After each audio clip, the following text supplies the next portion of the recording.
नमस्कार मित्रों, आपका स्वागत है रवि न्यूज में। दांतीवाड़ा से सुरेश रावल की विशेष रिपोर्ट। बनासकांठा जिले के दांतीवाड़ा गांव एवं दरबारगढ़ के पास स्थित बीएसएफ की फायरिंग रेंज को लेकर ग्रामीणों में दहशत का माहौल बन गया है। सरकारी हथियारों से प्रशिक्षण के दौरान चलाई जा रही गोलियां फायरिंग रेंज के पत्थरों से टकराकर रिकोशेट हो रही हैं, जो करीब 2 किलोमीटर दूर दरबारगढ़ के खेतों तक पहुंच रही हैं। तेज रफ्तार से आती इन गोलियों से तबेले और पटरा वाले मकानों को नुकसान पहुंचाने की आशंका के चलते लोग भय के साए में जीवन यापन कर रहे हैं। इस गंभीर मामले की जानकारी ग्राम सरपंच ईश्वर भाई परमार द्वारा बीएसएफ की इंटेलिजेंस शाखा को दी गई। सूचना मिलते ही बीएसएफ इंटेलिजेंस के डीसीजी अपनी टीम के साथ मौके पर पहुंचे और फायरिंग रेंज के साथ साथ प्रभावित किसानों के खेतों का निरीक्षण कर जांच शुरू की। बताया जा रहा है कि बीएसएफ की दांतीवाड़ा फायरिंग रेंज पर BSF, police, SRPF Mehsana, ONGC, forest विभाग सहित विभिन्न कंपनियों के जवानों को एलएमजी और 9mm पिस्टल जैसे हथियारों की जांच और प्रशिक्षण बीएसएफ के निर्धारित एसओपी के तहत दिया जाता है। लेकिन प्रशिक्षण के दौरान सुरक्षा मानकों को लेकर सवाल खड़े हो रहे हैं। ग्राम सरपंच ईश्वर भाई परमार ने मांग की है कि जिस तरह राजकोट, पाटन और साबरकांठा में फायरिंग रेंज के आसपास सुरक्षा के लिए बफर वॉल बनाई गई है, उसी तरह दांतीवाड़ा फायरिंग रेंज के चारों ओर मजबूत सुरक्षा दीवार बफर रेंज का निर्माण किया जाए ताकि ग्रामीणों की जानमाल की सुरक्षा सुनिश्चित हो सके। मारा गामनी अंदर जे गोली छूटी से पुलिस ने एसआरपी ने बीएसएफ ने गामने कोई खेडूत नुकसान ना थाय ते जाड़े कायदेसर व्यवस्था करवी। कायदेसर व्यवस्था करी खेडूतोने जानहानि मानव नुकसान थाय એ મારી ના થવું જોઈએ એના માટે કોઈ કાયદેસર વ્યવસ્થા બીજી કે અન્ય જગ્યાએ કરવી। આ ગોળીઓને કારણે કેવું નુકસાન થાય છે? ગોળીના કારણે પશુને નુકસાન થાય છે, છોકરીને નુકસાન થાય છે અને અમુક તામે ખેડૂત હોય એમને કદાચ લાગી જાય તો નુકસાન ભરપાઈ કોણ કરશે?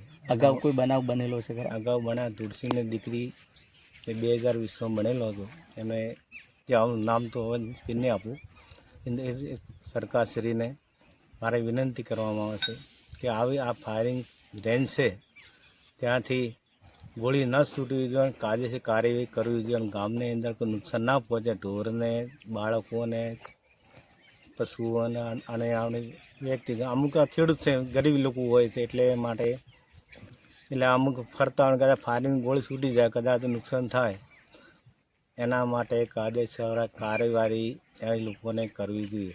આજે ફાયરિંગ કરવામાં આવે છે, કયા કયા વિભાગ અને કયા કયા લોકો દ્વારા કરવામાં આવે છે? ફાયરિંગ તો બીએસએફ દ્વારા તો કરવામાં આવે છે, એસઆરપી આવે છે, પોલીસ આવે છે, બનાસકાંઠા પોલીસ।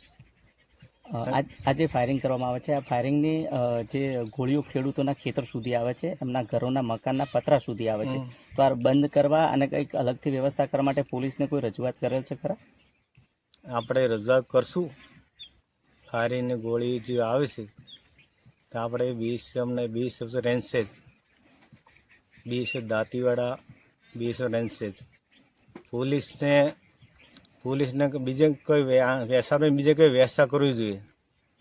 જે અહીંયા શું છે કારણ પેલા અમે પરમ દિવસ આવ્યા ત્યાં કે બીએસએફની ગોળી આવતી નથી, અન્ય જગ્યાની ગોળી આવે છે, એ બીજે વિકલ્પ બીજા વ્યવસ્થા કરે ને, એસઆરપી બીએસએફ બીજા વ્યવસ્થા। શું નામ? શું તકલીફ છે? મારી દીકરીને 2020માં ગોળી લાગી હતી, એ ઓપરેશન કરીને અમને બચાવી દીધી। શાના કારણે ગોળી લાગી હતી? બીએસએફ ફાયરિંગ બાજુમાં ચાલુ હોય ત્યારે ત્યાંથી ગોળી આવી હતી। કેટલા સમયથી ત્યાં ફાયરિંગ કરવામાં આવી? 2020માં। અને હાલમાં ગોળીઓ આવે છે? આ ગોળી આવે છે। કેવી તકલીફ થાય છે? ગોળી આવે છે તે પતરા અમુક પતરામાં પાડેલ છે। શું નુકસાન થવાની શું ભીતિ હોય છે? નુકસાન થાય તો ગોળી આવે અને અહીંયા ખેતરમાં ઘાસ બીજી વાગતા હોય તો ગોળી અચાનક આવી જાય। અગાઉ કોઈ રજૂઆત કરેલી છે ખરા? શું માંગ છે તમારી? તમારી માંગ શું છે? આ ગોળી ખાલી બંધ થાય એ તો આપણું ખાલી અમે પૂરું કરે ગોળી ખાલી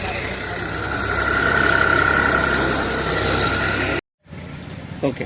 વાઘેલા વિનોદસિંહ અમારા ખેતરમાં બીએસએફ આ એસઆરપીની ગોળીઓ આવે છે તો અમારી સરકારને માગણી છે કે ગોળીઓનો કોઈ નિકાલ કરવામાં આવે ના આવે તેના માટે. કયા પ્રકારનો ડર રહે છે? દર ગોળીઓ કોઈ લાગી જાય, કોઈની પશુઓને, કોઈ ઇન્સાનને, પછી કોઈ પતરા બતરા શેડ હોય તેમાં જ આવે એના માટે. શું કહેશો, આ કેટલા સમયથી ગોળીઓ ત્યાં ખેતરમાં આવે છે? 2020માં અમારા કાકાને છોકરીને ગોળી વાગી હતી, એને સરકારે પણ સરકારે વળતર આપેલું છે, પણ તોય પણ ગોળીઓ હજી પણ આવે છે. આ બંધ કરવા અને કંઈક અલગથી વ્યવસ્થા કરવા કોઈ રજૂઆત કરેલ છે ખરા? રજૂઆત કરી હતી 2020માં આવેદનપત્ર આપેલું છે. શું માંગ છે તમારી?